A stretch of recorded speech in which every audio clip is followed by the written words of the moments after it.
वंदे मातरम। मैं विजय ठाकरे आपका स्वागत करता हूं स्टेप अप अकेडमी। आज हम लोग बात करने वाले हैं चैप्टर नंबर 9 क्लास 12 का जो है बिजनेस स्टडीज का, ठीक है ना। और उसका नाम है फाइनेंशियल मैनेजमेंट। तो हम लोग ये समझे सबसे पहले कि भैया ये मैनेजमेंट का मतलब क्या होता है। तो मैनेजमेंट का मतलब होता है किसी चीज को प्रॉपरली सिस्टमैटिक मैनर में अरेंज करना, क्या कहलाता है, यहाँ पे मैनेजमेंट कहलाता है। बट यहाँ पे इसको मैंने जोड़ दिया है फाइनेंशियल के साथ, मतलब कि पैसे का सही इस्तेमाल, सही सदुपयोग जो होता है वो सब क्या कहलाता है भैया, यहाँ पे फाइनेंशियल मैनेजमेंट होता है। तो किस तरीके से हम लोगों को ये जो पैसे है उसको मैनेज करना है, कहां लगाना है, कहां लगाने से हमारा नुकसान होना है, तो वहां पे हम लोग बचाए उन चीजों को, ये सारा सिस्टम जो है ये सब किस में समझने वाले हैं हम लोग आज, फाइनेंशियल मैनेजमेंट में। चलिए तो हमारा ये वन शॉट जो है हम लोग स्टार्ट करते हैं कौन से टॉपिक के साथ। तो भैया टॉपिक का नाम है फाइनेंशियल मैनेजमेंट। ओके चलिए तो किसी भी टॉपिक को हम लोग स्टार्ट करते हैं उसके इंट्रोडक्शन पॉइंट ऑफ व्यू से। चलिए समझते हैं सबसे पहले concept of financial management. It refers to efficient and effective. Efficient का मतलब होता है जितनी ताकत है उतनी ताकत लगा के और बहुत ही बेहतर तरीके से acquirement of the usage of the business finance. जो पैसा है बिजनेस में जहां से भी लाया गया है, कैसे भी लगाया गया है, उसको बहुत ही इफेक्टिव और बहुत ही एफिशिएंटली क्या किया जाए, यूज किया जाए। इससे होगा क्या, हमारा मिनिमम इनपुट लगेगा और मैक्सिमम जो है हमारे पास क्या आएगा भाई, इससे आउटपुट आएगा। ओके चलिए ध्यान से समझिएगा। Business finance, money required for carrying out business activities is called business finance. ऐसा कोई भी पैसा जिससे बिजनेस को आप बहुत तेजी से आगे बढ़ा सकते हैं, ये सब चीजें क्या कहलाती है यहाँ पे, बिजनेस फाइनेंस। चलिए तो इंट्रोडक्शन की शुरुआत बहुत ही अच्छी हुई हमारी। अब हम लोग बात करते हैं कि फाइनेंशियल मैनेजमेंट का रोल क्या होता है किसी भी कंपनी में। Okay the size and composition of fixed assets of the business, the quantum of current assets and its break up into cash, inventory and receivables। ठीक है ना। तो ये क्या बोल रहा है भैया कि हमारे पास जो भी साइज है किसी भी कंपनी का और जो कंपोजिशन है काय का यहाँ पे फिक्स्ड एसेट्स का, ये दोनों क्या होना चाहिए, सही होना चाहिए। पता चल रहा है कि भैया कंपनी का साइज छोटा सा है और एसेट जो है वो ज्यादा हो गई तो आप काम नहीं कर पाएंगे यहाँ पे। दूसरा ये बोलता है कि जो भी हमारी करंट एसेट्स है और जो हम लोगों ने ब्रेकअप करके रखा है किसमें, उसको कैश में, इन्वेंट्री में और रिसीवेबल्स में, इन सब का भी क्या होना चाहिए, प्रॉपर्ली बैलेंस होना चाहिए। इन्हीं सारी चीजों को क्या करना है, हम लोगों को मैनेज करना है। Okay the amount of long term and short term fund to be use, breakup of long term financial into debts, equity etc, all items in the profit and loss account, example interest, expenses, depreciation etc। तो ये role of financial management क्या है, इन सारी चीजों को एक साथ एक जगह लाके और हमारी जो कंपनी है उसकी ग्रोथ करवाना ही कहीं ना कहीं रोल ऑफ फाइनेंशियल मैनेजमेंट में आता है। ओके अब हम लोग बात करते हैं फाइनेंशियल डिसीजन के, कि किस तरीके के डिसीजंस हम लोग को लेने पड़ते हैं जब हम लोग किसी भी कंपनी में एक फाइनेंस को क्या करते हैं, मैनेज करते हैं। द फाइनेंशियल फंक्शन या the finance function is concerned with the three broad decisions which are investment decision, कहां पैसा लगाना है, कब लगाना है, कैसे लगाना है, फाइनेंसिंग डिसीजन कितना लगाना है, और डिविडेंड डिसीजन, भैया हमारे पास कितना आने वाला है या लोगों को हमें अभी कितना देना है। तो ये तीन बेस पिलर्स पे क्या चलेगा, पूरा का पूरा हमारा यहाँ पे फाइनेंस का डिसीजन चलेगा। ठीक है, जिसको हम लोग बोल सकते हैं भैया फाइनेंशियल डिसीजन। ओके तो ऑब्जेक्टिव ऑफ फाइनेंशियल मैनेजमेंट की हम लोग बात करें कि क्यों करना है, कारण क्या है फाइनेंशियल मैनेजमेंट का। Maximisation of the shareholders wealth is the main objective of financial management. तो कोशिश रहेगी हमारी कि मैक्सिमम टू मैक्सिमम हमारे जो शेयर होल्डर्स है उनका क्या हो सके, यहाँ पे फायदा हो सके। भाई कोई अगर 10 रुपए लगा रहा है और आपसे एक्सपेक्ट करता हो कि उसको 3 रुपए प्रॉफिट मिल जाए और टोटल कितना हो गया 13, तो ये वो एक्सपेक्ट कर रहा है। अगर आप मान लेते हो उसको 10 में मान लेते एक और जोड़ के 11 दे देते हो तो भी वो खुश हो जाएगा, बट अगर उसको 13 मिले तो वो ज्यादा खुश हो जाएगा। ओके तो हमारा फाइनेंशियल मैनेजमेंट में मेन मोटो क्या रहेगा कि जो यहां पे पैसा लगा रहे हैं शेयर होल्डर्स उनको ज्यादा से ज्यादा फायदा दिलवाए। बट ज्यादा से ज्यादा फायदा तब दिलवाओगे जब आप उतना अच्छा काम करोगे। यहाँ पे shareholders wealth increases with the increase of the market value of the equity share, और शेयर होल्डर्स की वेल्थ कब इंक्रीज होगी, तो जैसे ही market value of equity shares बढ़ेगी वैसे ही इनकी वेल्थ भी इंक्रीज हो जाएगी। Okay, market value of equity shares depend upon various financial decision taken by the management. अब ये बोल रहा है कि मार्केट वैल्यू तब बढ़ती है जब प्रॉपर्ली सही समय पे क्या लिए जाते हैं, यहाँ पे डिसीजंस लिए जाते हैं, तभी जाके क्या होती है, यहाँ पे मार्केट वैल्यूज भी बढ़ती है। अब हम लोग बात करेंगे यहाँ पे जो अलग अलग डिसीजंस थे जिसके कारण फाइनेंशियल मैनेजमेंट ग्रो कर जाता है, या बेस रूट पिलर पे जो फाइनेंशियल मैनेजमेंट काम करता है, सबसे पहला है उसमें investment decision. It is related with the investment of fund in different assets of the organisation. कब, कहां, किस जगह कितनी एसेट्स में पैसा लगाना है, ये सब क्या कहलाता है, यहाँ पे हमारा इन्वेस्टमेंट डिसीजन कहलाता है। ऐसा तो नहीं है कि वेस्ट इन्वेस्टमेंट कर रहे हैं, हमें करना है बेस्ट इन्वेस्टमेंट, ना कि waste investment. Okay, decisions for investment in fixed assets is called long term investment. जो भी हम फिक्स्ड एसेट्स में लगा रहे हैं जनरली क्या होता है, लॉन्ग टर्म, मतलब 5 साल, 50 साल, 500 साल, 500 साल तो ज्यादा हो जाएगा, मगर 5 और 50 साल तो कर ही सकते हो। ओके, डिसीजन और कैपिटल बजटिंग डिसीजन, भैया हमारे पास कैपिटल है, उसकी बजटिंग कैसे करनी है। हर चीज में हम मशीन्स लगा दें तो ये भी जरूरी है, कुछ चीज मैनुअल वर्क करती है, उसमें मैनुअल ही लेबर हम लोग यूज करें। Okay, investment in current assets is called short term. Okay, और करंट एसेट्स में जो लगेगी वो क्या कहलाएगी, शॉर्ट टर्म, और अगर मान लेते हैं फिक्स्ड एसेट्स में लगेगी वो क्या कहलाएगी, यहाँ पे लॉन्ग टर्म। और वर्किंग कैपिटल डिसीजन, और क्या बोल सकते हैं इसको हम लोग यहाँ पे, working capital decision. Okay, factors affecting investment decision, कौन कौन सी चीजें हैं जिसके कारण क्या होता है भैया, इन्वेस्टमेंट डिसीजन है जो अफेक्ट करता है। चलिए एक एक को समझते हैं। Cash flow of the project, rate of return, कितना लगाया कितना आने वाला है। मान लेते हैं एट द रेट ऑफ 10% लगाया, एट द रेट ऑफ 12% अगर आपके पास आना है तो ये रेट ऑफ रिटर्न होना चाहिए। ओके, इन्वेस्टमेंट रिक्वायर्ड, कितना पैसा चाहिए किसी काम के लिए, उस पैसे को आप लाओगे या लोन मिलेगा आपको बैंकों से, मगर लोन को भी तो पे ऑफ करना पड़ेगा सही समय पे, तभी तो आपकी क्या है, क्रेडिट वर्दीनेस मार्केट में बनी रहेगी।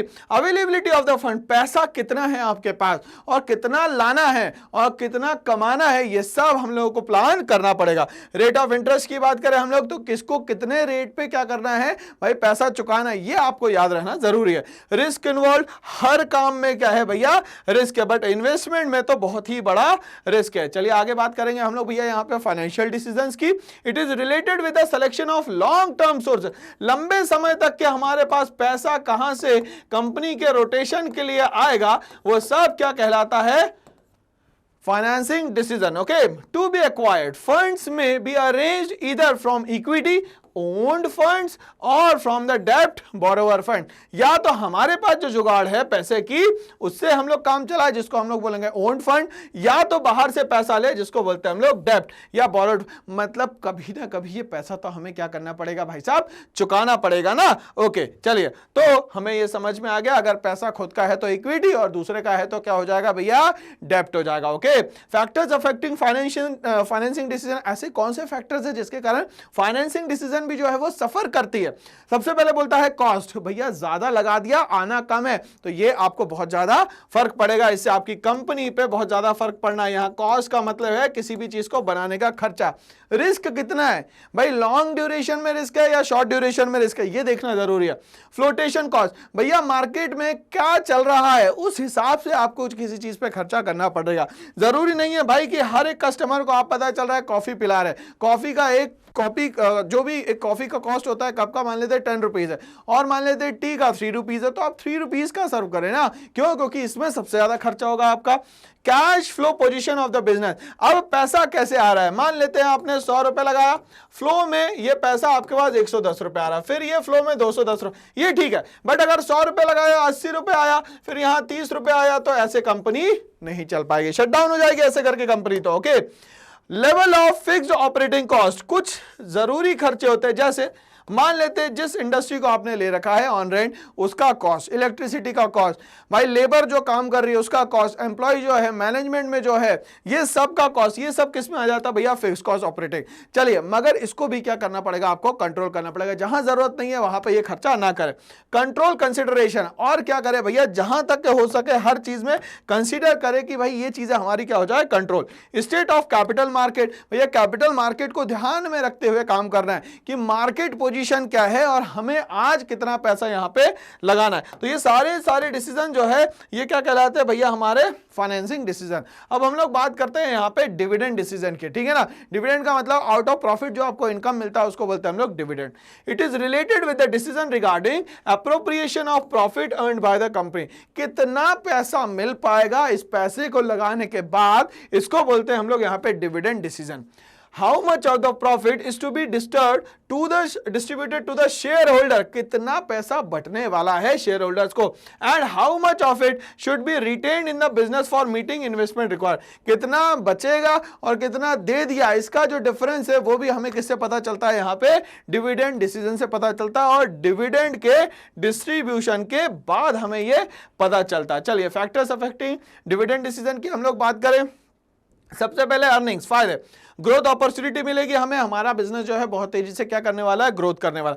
कैश फ्लो पोजीशन पता चल जाएगी भैया, पैसा कितना आ रहा है, पैसा कितना जा रहा है। शेयर होल्डर प्रेफरेंस, भैया किसको शेयर देने हैं किसको नहीं देने, क्योंकि ये प्रेफरेंशियल शेयर दे दिए तो गारंटीड हो गया कि भैया इतना पैसा तो देना ही पड़ेगा। इक्विटी में ये फ्लक्चुएशन चलता है मगर प्रेफरेंस में नहीं चलता। टैक्सेशन पॉलिसी, हैवी टैक्सेस अगर गवर्नमेंट ने चार्ज कर दिए तो भी भैया आपके साथ प्रॉब्लम हो जाएगी। लोगों को आपने कमिटमेंट कर दिया ज्यादा का और टैक्स ज्यादा देना पड़ गया, सरकार को तो देना पड़ेगा, कंपनी बंद हो जाएगी नहीं तो। ओके, स्टॉक मार्केट रिएक्शन कैसा है, स्टॉक मार्केट जो है वो कैसा चल रहा है साहब, बुल तरीके से चल रहा है या बियर तरीके से चल रहा है, इस पे आपको ध्यान देना पड़ेगा मार्केट में। ओके चलिए आगे बात करते हैं access to the capital market, और कैपिटल मार्केट की किस तरीके से एक्सेस चल रही है, अप्स डाउन्स, वो भी देखना पड़ेगा यहाँ पे। लीगल कॉन्स्टेंट, ऐसा तो कुछ नहीं है कि कंपनी ने कोई लॉ बना दिया और उसको हम लोग फॉलो नहीं कर रहे, अननेसेसरी पैसा क्या कर रहे हैं, इनपुट कर रहे हैं, मगर आउटपुट के कोई भी हमारे पास साधन नहीं है। कॉन्ट्रैक्चुअल कंस्ट्रेंट, अब कॉन्ट्रैक्ट आपने जिन जिन लोगों से करके रखे उसके अंडर में ही आपको काम करना पड़ेगा, आप मनमानी से यहां पे नहीं चल सकते। ठीक है चलिए हम लोग बात करेंगे यहां पे फाइनेंशियल प्लानिंग की। तो ये फाइनेंशियल प्लानिंग क्या होती है, पैसे को सही जगह सही समय पे लगाना कहलाता है यहां पे फाइनेंशियल प्लानिंग। ओके समझते हैं, it is the preparation of financial blueprint of an organisation future operation. आज पैसा लगाया कल कितना कमाया, ये सब कुछ किस में आता है, हमारे फाइनेंशियल प्लानिंग में आता है। ओके चलिए, the objective of financial planning is to ensure that enough funds are available at the right time. जब जरूरत है तभी पैसा अगर मिल जाए तो इसको बोलते हैं सही समय पे सही डिसीजन लेना। Okay, it is the preparation of financial blueprint. ठीक है, ये क्या होती है भैया, ब्लूप्रिंट बताती है किसकी भैया, फाइनेंशियल सिस्टम की। ओके अब आगे बोलता है ऑर्गेनाइजेशन फ्यूचर्स ऑपरेशन। ठीक है, ये क्या बोल रहा है, organisation future operation. The objective of financial planning is to ensure that enough funds are available at the right time। सही समय पे उतना अगर फंड अवेलेबल हो तो सारा काम करना क्या है, बहुत ही आसान है। अगर सही समय पे पैसा नहीं मिलेगा तो ये काम करना यहाँ पे बहुत ही डिफिकल्ट हो जाएगा। तो इस फाइनेंशियल प्लानिंग में हम लोग समझ चुके हैं कि हम लोगों के पास जो पैसा है भाई वो कहाँ लगाना है और कब लगाना है, सही मौके का तलाश करना है और सही मौके पे हमें क्या करना है, पैसे को लगाना है। क्या ऑब्जेक्टिव्स होते हैं फाइनेंशियल प्लानिंग के, इसकी हम बात करेंगे। To ensure availability of the fund whenever required, जब भी पैसे की आवश्यकता पड़े तो ऊपर वाला छप्पड़ फाड़ के हमें पैसा दे दे भाई। ऊपर वाला मतलब कोई ना कोई तो ऐसा हो जो हमें क्या करे, इस कंपनी में पैसा लगाने की अनुमति दे दे या वो पैसा दे दे तो हमारा काम चलता रहे। To see that firm does not raise resources unnecessarily, अगर जरूरत नहीं है तो उन सारे एसेट्स को यहां पे ना लाया जाए, ये सबसे ज्यादा यहां पे जरूरी है। चलिए आगे बात करते हैं हम लोग यहां पे फाइनेंशियल प्लानिंग की इंपॉर्टेंस क्या क्या होती है, क्या जरूरत है फाइनेंशियल प्लानिंग की, समझे। Prepare to face the future, आज अगर कमाई करोगे तो फ्यूचर जो है आपका सेफ हो पाएगा। अगर मान लेते हैं आज कमाई नहीं करी तो फ्यूचर जो है वो डिजास्टर्स हो जाएगा यहां पे, तो ये पहली बात हुई। दूसरा, help in avoiding business shocks and surprises. ठीक है, तो ये क्या कर रहा है भैया, जितने भी भाई बिजनेस क्या है, शॉक्स है, मतलब कहीं ना कहीं आपका हो सकता है कि नुकसान हो जाए, तो ये शॉक्स और सरप्राइजेस से भी बचने का काम जो है वो कौन करवाता है भैया, फाइनेंशियल प्लानिंग करवाता है। Help in coordinating various business function, और अलग अलग बिजनेस फंक्शन जो है उसके साथ क्या करता है, कोऑर्डिनेट करवाता है। ठीक है, मतलब एवरेज मिला के दे देता है कि आपका नुकसान भी ना हो और बहुत ज्यादा अगर मान लेते हैं आपको रिस्क लग रहा है तो आप वहां पे थोड़ा सा रुक भी सकते हैं, यहां पे इन्वेस्टमेंट ना करें। Okay, reduces waste and duplication of the effort, एक तरीके से जो भी वेस्ट हो रहे हैं उसको क्या करें, रिड्यूस करें या रोक ले। Okay, tries to link the present with in the future, और क्या करें भैया, आज से ही प्रेजेंट से ही फ्यूचर को सेव करने की कोशिश करें। Provides a link between investment and financing decisions on a continuous basis, और कंटिन्यूअसली क्या कर सके हम लोग, एफर्ट्स लगा सके, जिससे हमारे इन्वेस्टमेंट और जो फाइनेंसिंग है दोनों मिलकर काम कर सके और बेस्ट डिसीजन या बेस्ट कॉम्बिनेशन बन सके। Makes the evaluation of actual performance easier, तो जो हमारा एक्चुअल परफॉर्मेंस है उसको भी हम लोग क्या कर पाए, प्रॉपर्ली वैल्यूएट कर पाए। ओके, अब हम लोग बात करेंगे यहाँ पे कैपिटल स्ट्रक्चर की कि किस तरीके से हमें पैसा चाहिए यहाँ पे इस कंपनी को चलाने के लिए। Capital structure refers to the proportion between owners fund and the borrowed fund, आएगा पैसा कहां से और अपने पास कितना, इन दोनों का कॉम्बिनेशन जो है वो कहलाता है capital structure. Okay, capitalisation it is the sum total of owners fund, इंसान को जब भी काम शुरू करना है उसके पास खुद के पास कितना पैसा है ये सब कहलाता है भैया owner's fund. And borrowed fund मतलब लॉन्ग टर्म, कहां से आया है पैसा, किससे उधार लिया, कोई बैंक ने दिया या किसी रिश्तेदार ने दिया। Financial structure it includes all long term and short term sources of fund, और ये फाइनेंशियल स्ट्रक्चर में क्या आएगा भैया, दोनों तरफ से, जहां पे लॉन्ग टर्म की भी बात होती है शॉर्ट टर्म की बात होती है, दोनों तरीके से हमारे पास जो पैसा आता है वो किस में आता है, यहाँ पे फाइनेंशियल स्ट्रक्चर में आता है।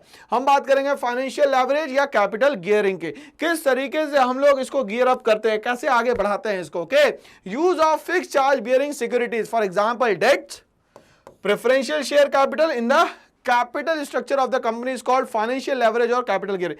पता है हम लोगों को कि इतना फिक्स अमाउंट तो देना ही है, मान लेते हैं कि 100 रुपए कंपनी में लगाया, मान लेते हैं 100 रुपए कमाए, प्रेफरेंस वाले को 30 देना है, बाकी 70 तो आपके पास है, अब इसको आप चाहो कैसे भी बांट सकते हो, ठीक है ना, बट ये डिसीजन लेने की कैपेबिलिटी आपके पास यहाँ पे होनी चाहिए। चलिए हम लोग आगे बात करेंगे।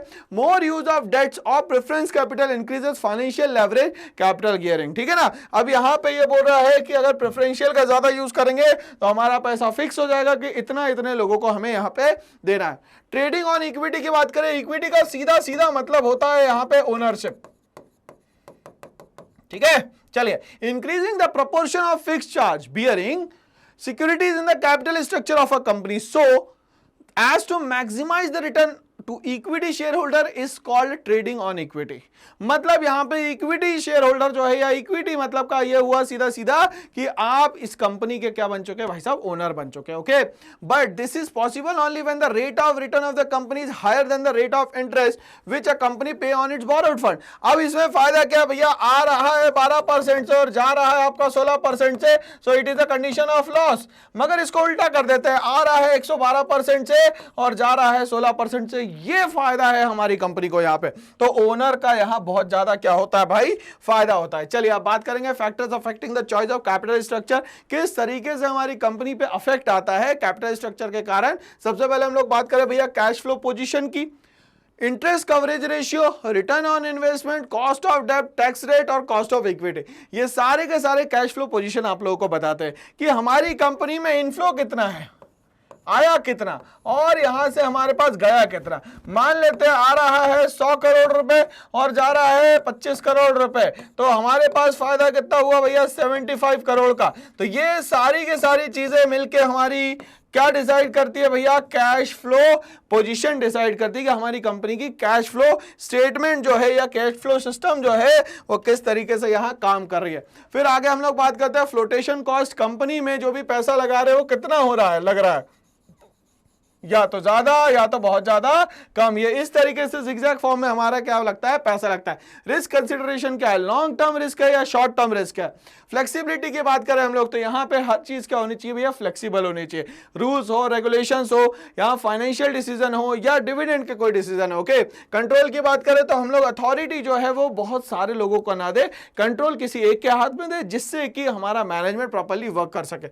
रेगुलेटरी फ्रेमवर्क, रूल्स जो है बहुत ज्यादा रिजिड ना बनाए, ना तो क्या हो जाएगा भैया हमारा, ना तो इसको बहुत आसान बनाए कि हर कोई इसको तोड़ पाए, तो रूल ऐसे होने चाहिए कि जिसको नुकसान ना हो अपनाने में। ओके, स्टॉक मार्केट कंडीशंस की हम लोग बात करें तो स्टॉक मार्केट कंडीशंस कैसी है अभी, उस हिसाब से हम लोग यहाँ पे डिसीजंस लेंगे।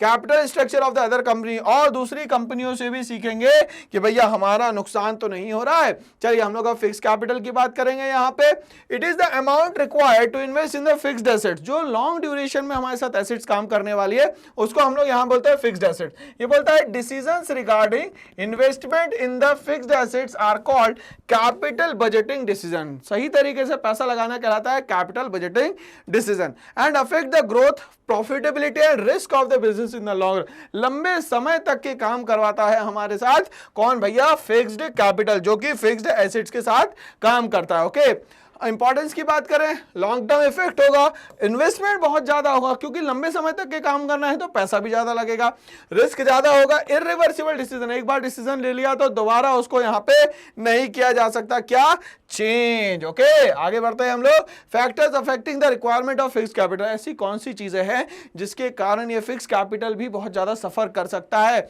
नेचर ऑफ बिजनेस क्या है, मतलब स्केल ऑफ ऑपरेशन, क्या फिक्स्ड एसेट्स में ज्यादा काम हो रहा है तो फिक्स्ड एसेट्स लग गई, और डेप्रिसिएशन चार्ज होगा, कुछ सालों बाद खराब हो जाएगी, उसकी स्क्रैप वैल्यू पे फिर बेच के फिर हमें नहीं लेनी पड़ेगी।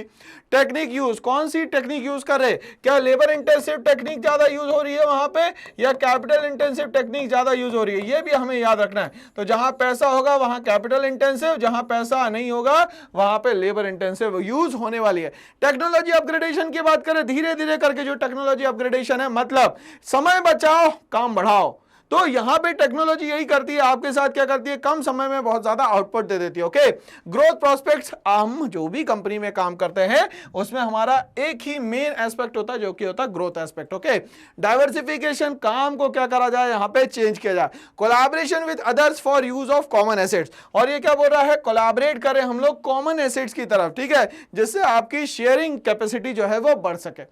वर्किंग कैपिटल की बात करते हैं, एक ऐसा अमाउंट जो करंट एसेट्स के लिए काम करके दे आपको, उसको बोलते हैं हम लोग यहाँ पे working capital. Okay, generally short duration में या डे टू डे एक्टिविटीज में इसको हम लोग यूज करते हैं। Total of current assets is called gross working capital, अगर करंट एसेट्स का टोटल कर देंगे तो क्या बन जाएगी, gross working capital. Okay, and excess of current assets over current liabilities is called net working capital. ये एग्जाम में 1 मार्क्स में कभी कभी क्वेश्चन पूछ लिया जाता है कि नेट जो है वर्किंग कैपिटल क्या होता है, जब करंट एसेट ज्यादा करंट लायबिलिटीज कम तो इसको क्या बोलेंगे हम लोग, नेट वर्किंग कैपिटल। ओके, अब हम लोग बात करते हैं वो सारी चीजें जिसके कारण वर्किंग कैपिटल जो है अफेक्ट होती है।